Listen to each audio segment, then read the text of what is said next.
Oh my god, I don't even know where to start. Hey guys, I hope you're all doing really well. If you're new here, my name is Tanvi and I talk all things career, fashion, finance and lots of things in between. So if that is something you're interested in, then please hit the subscribe button. And I'm going to get straight into this video. This video is very highly requested, but I just want to disclaim it's not a video at all in the sense of boasting or showing off, because to be honest, I'm still at a very early stage in my career. But instead, I want this video to be a source of motivation and inspiration. And I think it's really important as well to see a female of colour being in the position that I am and just showing you that it's not impossible. And I just think it helps when you see someone that looks like you doing something you might potentially want to do in the future, then it definitely shows you how achievable it is. So I kind of just wanted to talk you guys through my story and my journey into the corporate world, which is now where I work. I currently work in management consulting, specialising in capital markets for a Big Four firm. And I'm going to be talking about exactly how I got there, and hopefully it inspires you and gives you that little bit of motivation if you're lacking any during application season. So I want to start right at GCSEs. I don't even know how old you are when you do GCSEs anymore, like 16, 17. So I ended up at GCSE doing obviously the core subjects, which is English language, English literature. I'll come back to English lit. Maths, I did the sciences, and then in terms of like my choices, I ended up doing history, geography, Spanish, French, and Latin. I think that's all of them. I ended up doing maths GCSE a year early because I was in the top set for that. And I also ended up doing Gujarati GCSE when I was in around year 8 I think. So that was already a GCSE under my belt. But I really loved languages. And then when it came to English lit, my school was just a bit of an exception. They personally thought that the English literature syllabus just wasn't challenging enough for us for GCSE. So alongside all my other GCSEs in year 11, I ended up doing English literature AS level instead. So we just did AS English lit instead of GCSE. So I know that's a bit weird, but those were kind of the subjects I did. I thoroughly enjoy GCSEs. I'm the type of person that likes a little bit of everything, and I get kind of bored if I just stick to one subject, which is why I personally couldn't ever see myself going down the medicine dentistry route, because I just like things that are a bit more broad and gave me a lot more options. And then going into AS levels, I'm actually having to think about this because it's so long ago. So for AS levels, I ended up doing economics, politics, Spanish, maths, further maths and philosophy. So yeah, I did quite a few subjects then as well. And so yeah, I just loved the social science aspect, and I knew quite early on that those are the kind of degrees I wanted to do at university. I don't know if you guys want to know my grades, but just so you're aware, for GCSEs I got 9 A stars and 2 A's. The A's being in Gujarati. So for those of you who haven't watched my Gujarati video, yeah, I got an A in GCSE. I'm sure that's probably a big surprise to a lot of you. And an A in science. So I was very happy with that. For my AS levels, I got 5 A's and a B. And then my A levels, I ended up getting 2 A stars and a B. So those are my grades, and I was very happy with them. I was really proud of them. I worked really hard. I also went to a very good school, so they kind of do just push you. You don't really have a choice. Then I decided to do economics and politics as a degree at uni, and I just felt like doing that as a degree gave me a lot of options. If I wanted to go into public sphere, if I wanted to go to private, it gave me a good grounding for things like finance, banking, because I know that they do generally like economics as a degree. However, I've got plenty of friends who are in grad schemes with me who did chemistry, physics, history, geography, like so many different things. And sometimes I actually think they value the variety because you are bringing a different type of skill. So definitely don't close yourself off. So yeah, I did economics and politics as a joint honours degree. I thoroughly enjoyed it. I felt like the economics gave me a really solid grounding into like the mathematical side. I did find it sometimes a bit of a challenge because I didn't love maths, but I got by. And then the politics side was just very interesting. And then the modules that I loved the most were kind of like political economy and the economics of politics. It was when it was really like merging the two together. I looked at really interesting things like gender equality or racial inequality and how that actually impacts the macro economy as a whole. And I just found things like that really interesting. I still do. Okay. Then when it comes to like the career side, I would personally strongly recommend looking into spring weeks, and this is when you're in your first year of uni. Now, I didn't really know what spring weeks were, so I kind of missed the boat with it entirely. But if you're watching this video and you are not even at uni yet, or you're going into first year of uni, please look into spring weeks, because if you can secure yourself a spring week, you're already like 10 steps ahead of everyone else. The ways in which you can research them is simply just Googling different firms, different banks, different big fours, seeing what they offer for first year university students, going to careers fairs, joining your kind of economic societies and things like that. They hold talks and forums all the time where they're inviting guests from different firms who will talk about all the opportunities. And then after those kind of events, they have like networking drinks.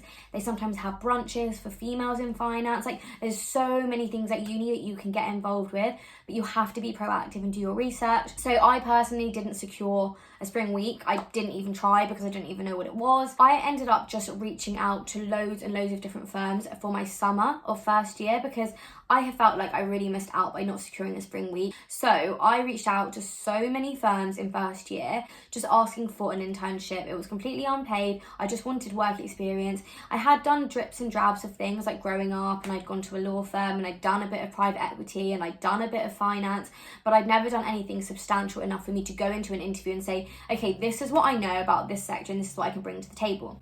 So I ended up actually securing a 10-week internship in fixed income. So I was looking very much at the bond market. It was very niche and very technical, but it definitely made me stand out, because when you're in first year, majority of people do not have internships in first year, and that's simply because most firms only offer it to second year or penultimate year students.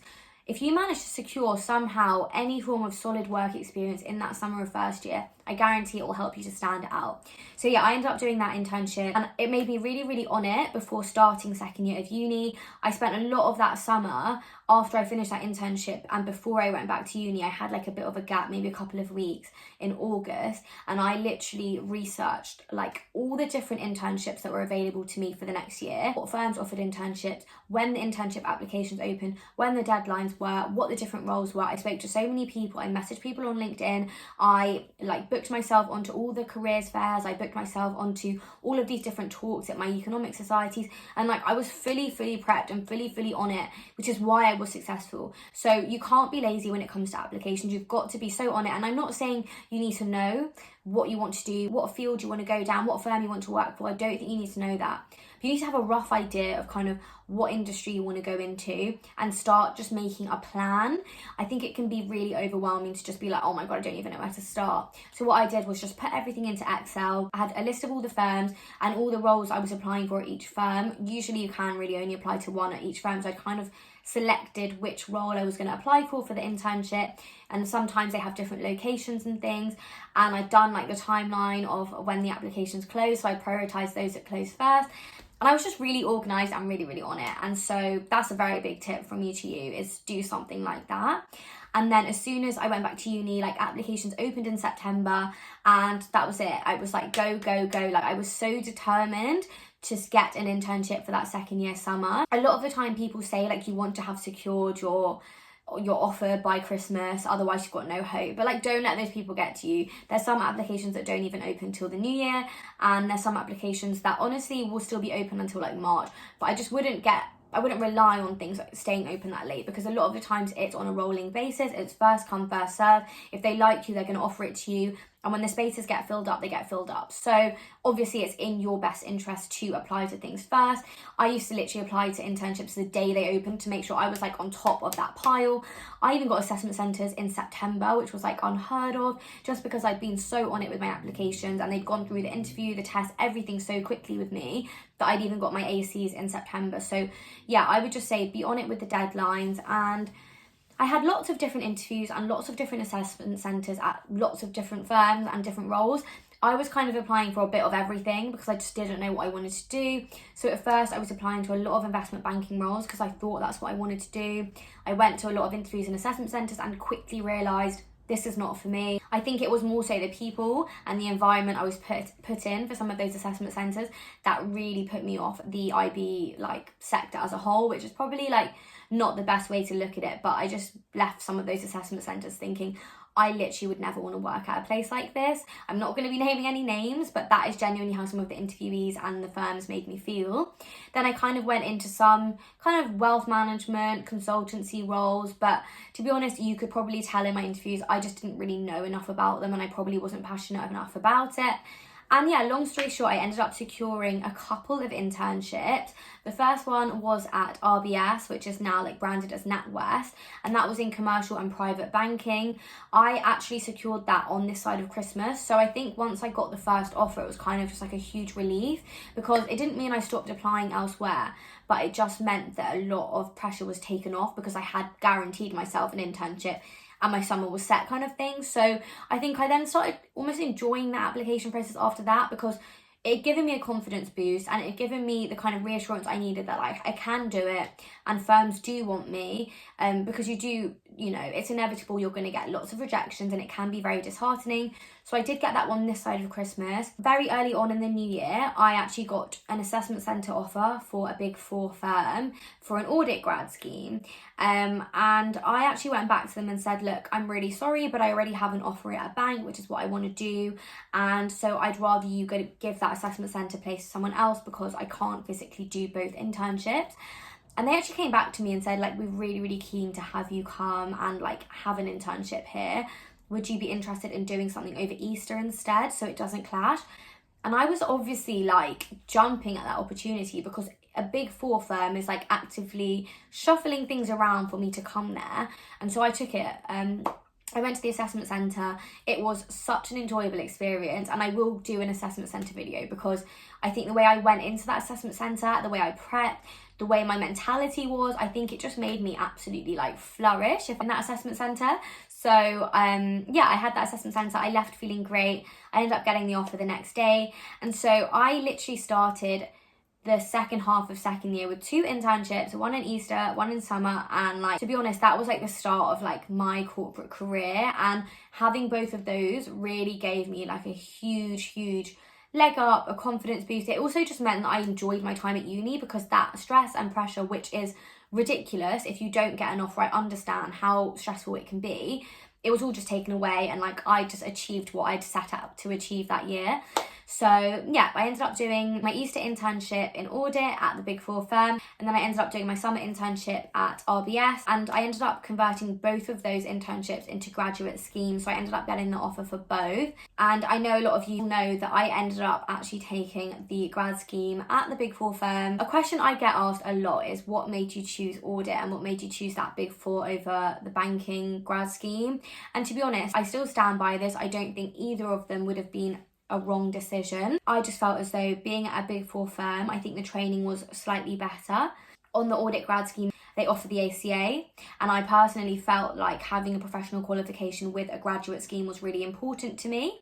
But I do stand by, I think either of those grad schemes would have been great for me, and I've got friends that are still at RBS from that grad scheme and are still doing really well for themselves and are enjoying it. So to be honest, I don't really know what the right decision for me was, but I learned so much on my audit grad scheme and I'm now ACA qualified, so I don't have any regrets in that aspect. So yeah, I ended up starting that graduate scheme after I finished university. I actually ended up starting in April rather than September because of my knee injury, and I needed an operation. Yeah, I needed the same operation on the other leg 3 years ago. So I actually ended up starting in April. I did my 3 years, I did the ACA, I did my busy seasons in audit, and I've got a lot of videos on that, so definitely go check them out. As soon as I qualified in April, after my 3 years of grad scheme were over, I literally resigned a week later, and that was that. I have a whole video on kind of my resignation and my next job and everything, so please go check that out. But long story short, I ended up moving to another Big Four in management consultancy, which is something I can definitely see myself now, knowing a lot more about what I'm good at, my skills, the industry as a whole. I can definitely see myself doing consultancy more long-term than audit. So I'm really enjoying myself. And I've been there now about 4 months, I would say. So yeah, still very new to the role, still very new to the firm, but I am really enjoying it, and I think it was a great move for me to make. So yeah, I feel like I've done a lot of talking, and I hope I haven't missed anything crucial. And I know this was definitely more of like an information story time overload, but I hope it was helpful. I hope it was a bit inspirational, motivational, because I know literally a lot of you guys can do it. But yeah, if you have any questions or anything I've missed, please just comment below and I'll do my best to answer everything. And I can also do another video on something if you guys want that. Please let me know. Please don't forget to subscribe to my channel. Like this video if you found it useful. Obviously, my journey is my journey. It's a very personal experience. That's all from me on that topic. And again, yeah, I hope you found it really useful and motivational. And I'll catch you guys in the next video. Bye.